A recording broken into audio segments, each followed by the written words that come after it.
কুম্ভ মেলা মানে কি শুধু প্রয়াগরাজ? না, শত শত বছর ধরে এই বাংলাতেই হয়ে আসছে ঐতিহাসিক কুম্ভ মেলা। হুগলির ত্রিবেণীতে যেখানে গঙ্গা যমুনার সরস্বতীর মিলন, সেই পবিত্র সঙ্গমে হাজার হাজার মানুষ স্নান করতে আসেন শিবরাত্রির পূর্ণ লগ্নে।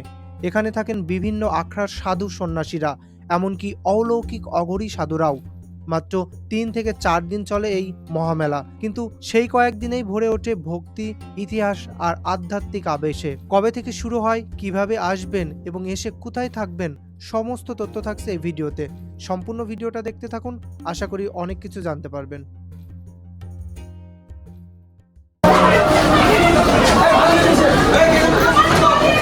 তো আমি যাদব চলে এলাম নতুন একটা ভিডিও নিয়ে। কল্যাণী স্টেশন থেকে বেরিয়ে এই যে রেল গেটটা পার হয়ে সোজা কিন্তু একটা ব্যানার দেখতে পারবেন। তো এই ব্যানারের নিচ দিয়ে কিন্তু আমরা বেরিয়ে যাব এবং সামনের দিকে চলে যাব। এই দিকে চলে গেল আইটিআইয়ের দিকে, আর এই দিকে চলে যাব মেনলি সে টেকার বা অটো টোটো পাওয়া যায় সেই দিকে। তো এখান থেকে কিন্তু আপনাদের 1 মিনিটও হাঁটা লাগবে না, একদম কাছেই রয়েছে অটো বা টোটো স্ট্যান্ড, বা টেকারে করেও কিন্তু যাওয়া যায়। তো এই পাশে টোটো অটো রয়েছে এবং ওই পাশে রয়েছে প্রচুর টেকার। আপনারা কিন্তু এখান থেকে টেকার পেয়ে যাবেন। এখানে টেকারে উঠতে হলে কিন্তু লাইন ধরে দাঁড়াতে হয় এবং এক এক করে কিন্তু নেয়, যে আগে আসবে তাকে নেয়। এই পাশেও কিন্তু রয়েছে অনেক টেকার। তো দেখুন সাইডে লাইন দিয়ে অনেক রয়েছে। এখান থেকে আমরা এই যে এই টেকারে উঠবো এবং এখান থেকে ত্রিবেণীতে যাব। ভাড়া কিন্তু মাত্র 25 টাকা করে। তো দেখুন এখানে কিন্তু প্রচুর টেকার রয়েছে। তো আপনাদের অনুযায়ী কিন্তু একটাই যেতে পারেন। আমাদের গাড়ি কিন্তু ছেড়ে দিল, আর এখান থেকে ত্রিবেণীতে যেতে মিনিমাম 25 মিনিট কিন্তু টাইম লাগবে।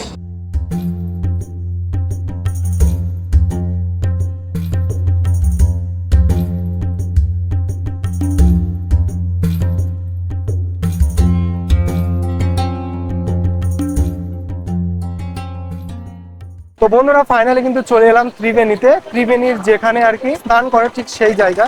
আর আপনাদের যদি দেখায় এই জায়গাটা ঠিক কিন্তু এমন। আর এখানে কিন্তু লেখা রয়েছে বঙ্গীয় ত্রিবেণী কুম্ভ মেলা।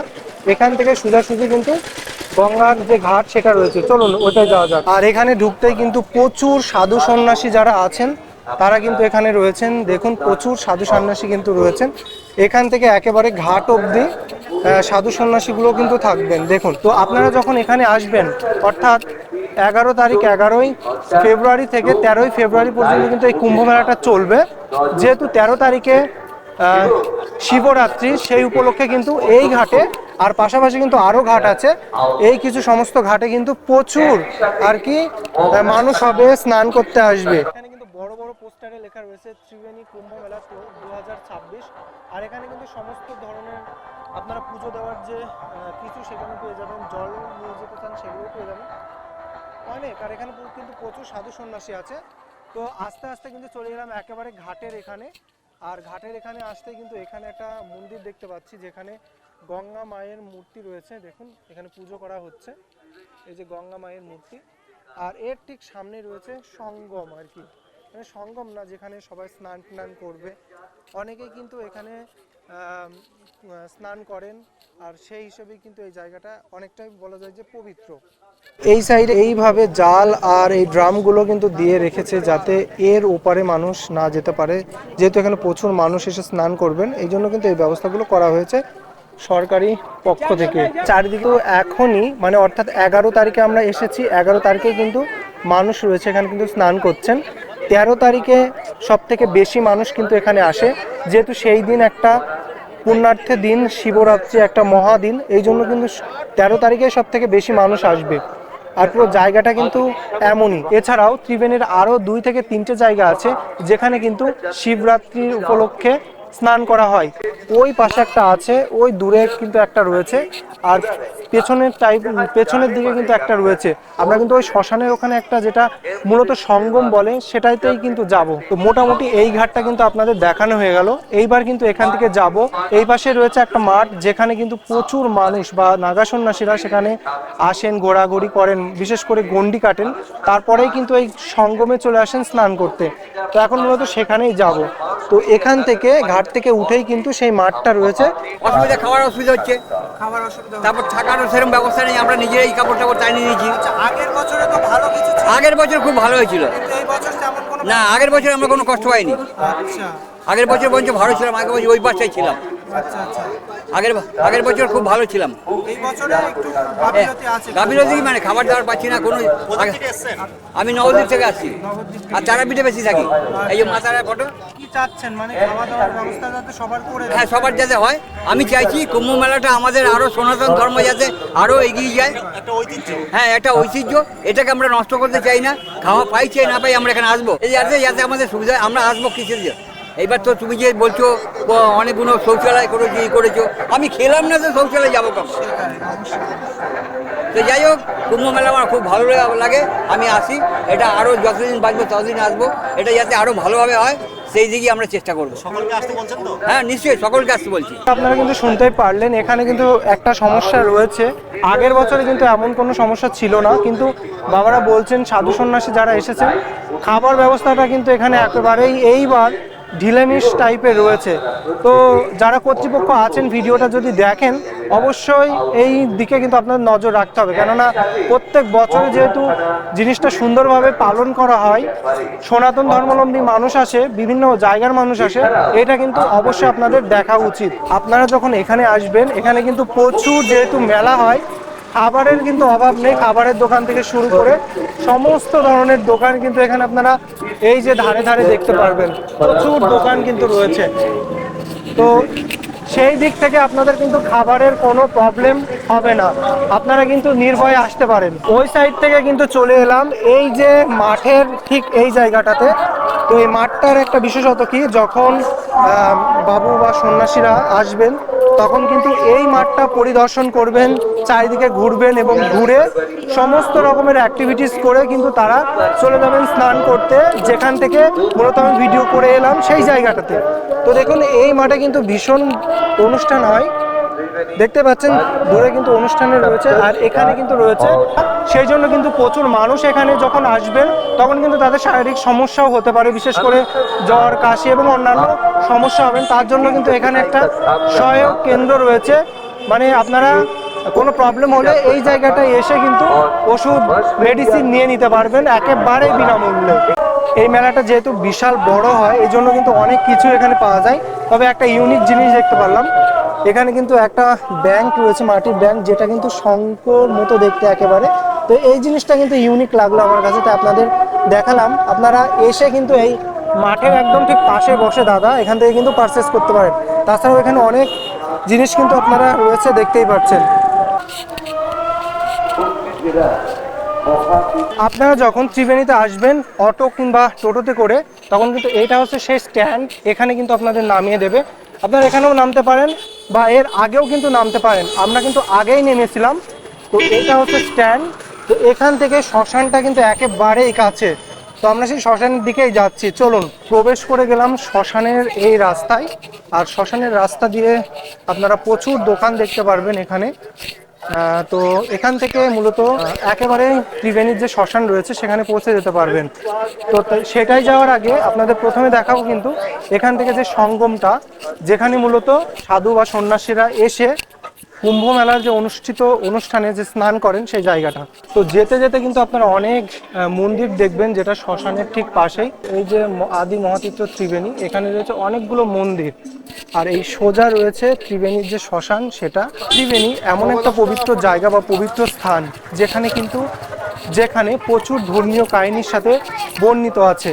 আর এই জায়গাটা এতটাই মানে জাগ্রত একটা জায়গা, যেখানে আপনারা আসলে আপনাদের মন কিন্তু একটা অন্য রকম হয়ে যাবে। তো মূলত চলে এলাম একেবারে ত্রিবেণীর শ্মশানের ঠিক কাছেই। দেখুন এরা হচ্ছে শ্মশান যাচ্ছে সম্ভবত। তো এখান থেকে মূলত এই যে দোকানটা রয়েছে, একটা খাবার দোকান, ঠিক এই সোজাসুজি চলে গেলে আমরা সেই সঙ্গমটা দেখতে পারবো। তো এই যে দোকান রয়েছে, এই পাশে রয়েছে শ্মশান, সামনেও কিন্তু একটা শ্মশান রয়েছে। এই সাইডটাই চলে যাবো সেই সঙ্গমের ওই দিকে। সামনের এই গলিটা দিয়ে চলে এলাম, আর এই দিকে যেতেই বড় একটা জায়গা, যেখানে আপনারা দেখতে পাচ্ছেন ভীষণ সুন্দরভাবে গুছিয়ে রেখেছে। এবং এখানেই মূলত আছে তিনটে নদীর যে মিলনস্থল, এই জন্য এখানে ত্রিবেণী কিন্তু নাম হয়েছে। তো জায়গাটা কিন্তু অনেকটা এমনই দেখতে, যদি আপনাদের দেখাই। দাঁড়িয়ে আছি সেই জায়গাটাতে, যেই জায়গা ছাড়া কিন্তু ত্রিবেণীর যে মহাকুম্ভ অনুষ্ঠিতই হতো না। তিনটে নদীর মিলনস্থল বা ত্রিবেণীর যে সব থেকে মূল স্থান, সেই জায়গাটা বর্তমানে এখানে এখন এই অবস্থায় আছে, কিন্তু আজ থেকে 100-150 বছর আগে এই জায়গাটা কিন্তু সমস্তটাই ছিল 3টে নদীর একেবারে মিলনস্থল, যার কারণে এই ত্রিবেণী কিন্তু অন্যভাবে জাগ্রত। তাছাড়াও ত্রিবেণীতে কিন্তু প্রচুর রকম ইতিহাস ঐতিহ্য রয়েছে, যেখানে সরাসরি আমাদের যে ধর্মীয় গ্রন্থগুলোতে রয়েছে সেই ধর্মীয় গ্রন্থগুলির অনেক কাহিনী কিন্তু এই ত্রিবেণীর এইসব জায়গা মিলেই রয়েছে।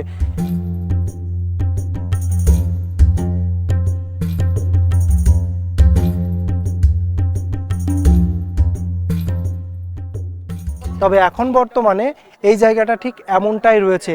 এখানে কিন্তু সবথেকে বেশি সাধু সন্ন্যাসীরা আসেন স্নান করতে, যেহেতু পাশেই রয়েছে মহাকালের শ্মশান আর কি, ত্রিবেণীর বিখ্যাত জাগ্রত শ্মশান। ওই দিক থেকে চলে এলাম, আর এখানে দেখুন, এখানে এলাম আর এখানে কিন্তু ফ্রিতে খিচুড়ি দিচ্ছে। যারা যারা এখানে আসছেন তাদের সবাইকে কিন্তু ফ্রিতে খিচুড়ি দেওয়া হচ্ছে। তো এই জিনিসটা কিন্তু ভীষণ ভালো। তো চলো এখান থেকে নিয়ে নিই, একটু খাবো। এখান থেকে কিন্তু খিচুড়ি নিয়ে নিলাম, এই যে দিদি ভাইরা কিন্তু দিচ্ছে। তো এটা কিন্তু ভীষণ ভালো, যারা যারা এখানে আসবেন সবাইকেই কিন্তু দেওয়া হবে। তো এই জিনিসটা কিন্তু ভীষণ ভালো লাগলো। এবার চলে এলাম নাগা সন্ন্যাসীরা যেখানে আর কি থাকে, একেবারে চলে এলাম একদম সামনের দিকে। আর এই সামনের দিকে কিন্তু এখানে রয়েছে বঙ্গীয় ত্রিবেণী কুম্ভমেলা মহোৎসব, যেটা 11 তারিখ থেকে 13 ফেব্রুয়ারি পর্যন্ত কিন্তু চলবে। আর এর ভেতরে কিন্তু এবার প্রবেশ করছি, আর এখানে কিন্তু আছে সমস্ত নাগা সাধুরা। এই পাশে আপনারা দেখতে পাচ্ছেন নাগা বাবারা কিন্তু রয়েছে, পুরো রাস্তা পুরো জায়গা জুড়ে কিন্তু নাগা বাবারা রয়েছে। এখানে অসংখ্য মানুষ কিন্তু আপনারা দেখতে পাবেন, অনেক নাগা বাবাদের আপনারা কিন্তু এখানে দেখতে পাবেন। দেখুন সব বাবাগুলো এখানে বসে আছে। তো মূলত ত্রিবেণী আসার মূল উদ্দেশ্য কিন্তু এই যে নাগা বাবারা, তাদের জন্যই কিন্তু মেলাটা অনুষ্ঠিত হয়, আর যার কারণে প্রচুর ভক্ত অনুগামীরা এই জায়গাটায় এসে কিন্তু ভিড় করে। এটা কিন্তু খুবই সুন্দর একটা আর কি বিষয়। জীবনে দ্বিতীয়বার দেখলাম, মানে তৃতীয় লিঙ্গের কোনো একজন এখানে নাগার বেশে রয়েছে। তো দেখি এনার সাথে একটু কথা বলতে পারি কিনা। কথা হয়তো বলবো না, কিন্তু একটা ছবি কিন্তু অবশ্যই তোলার চেষ্টা করব। চলুন। তো এই দেখেন না, এখানে কিন্তু রয়েছে। আর আমার জানা মতে তারা কিন্তু অনেক পাওয়ারফুল মানুষ হন। কেন পাওয়ারফুল হন? কেননা আপনারা জানেন 3টে শক্তি কিন্তু তাদের মধ্যে থাকে বিদ্যমান আর কি। তো পুরো জায়গাটা জুড়েই কিন্তু রয়েছে অসংখ্য বাবাজি, যারা পুরো এই আখড়াটাই রয়েছেন। এখানে রয়েছেন অসংখ্য অঘরী বাবা। দেখুন এখানে সম্ভবত পুজোর বা যজ্ঞর জন্য এগুলো করছে। তো বুঝতেই পাচ্ছেন অনেক বাবা কিন্তু এখানে রয়েছে, মানে অঘরী বাবা। পুরো জায়গাটা জুড়েই কিন্তু মানুষ রয়েছে অনেক। এইবার এখান থেকে একেবারে লাস্টের দিকে চলে এসেছি, যেখানে অঘরী বাবারা রয়েছেন, ঠিক তার লাস্টের দিকে। লাস্টের এই দিকে আগে কিন্তু চান করানো হতো, মানে এই পাশেও রয়েছে ঘাট। বর্তমানে এই ঘাটটা এখন বন্ধ রয়েছে। আর এটা যেহেতু একটা অ্যাবান্ডান আর কি এরিয়া, এখানে কিন্তু অনেক ইন্ডাস্ট্রিয়াল জিনিস ছিল আগে, মানে ঘর বাড়ি থেকে শুরু করে অনেক কিছু হতো, যেটা হুগলি নদীর ধারে। তো জায়গাটা এখন ব্যারিকেড দিয়ে ঘিরে রেখেছে, কেউ এই পাশে যেতে পারে না। মূলত আগে কিন্তু অনেকটা মানুষ এখানেই স্নান করতো। তো জায়গাটা ঠিক এমনই দেখতে।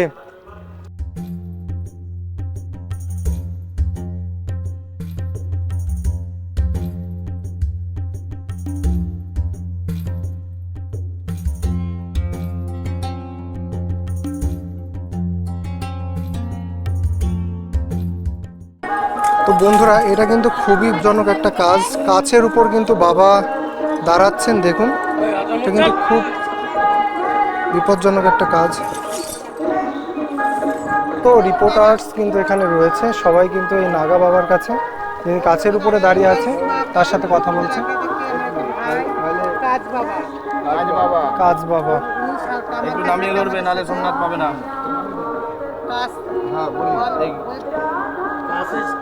আমি কামাখ্যা থেকে এসেছি।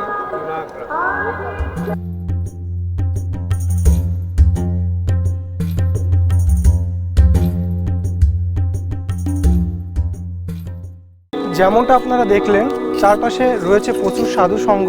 আপনারা কিন্তু চলে আসতে পারেন এই ত্রিবেণীতে কুম্ভ মেলাতে, যেটা আমি আবারও বলছি 11 ফেব্রুয়ারি থেকে 13 ফেব্রুয়ারি পর্যন্ত চলবে, অর্থাৎ একেবারে শিবরাত্রি পর্যন্ত চলবে। আর সেই দিনই কিন্তু স্নান হবে। আপনারা কিন্তু অংশগ্রহণ অবশ্যই করতে পারেন। কেমন লাগলো ভিডিওটা অবশ্যই জানাবেন, ভালো লাগলে লাইক কমেন্ট, আর নতুন হয়ে থাকলে অবশ্যই আমার চ্যানেলটিকে সাবস্ক্রাইব করবেন।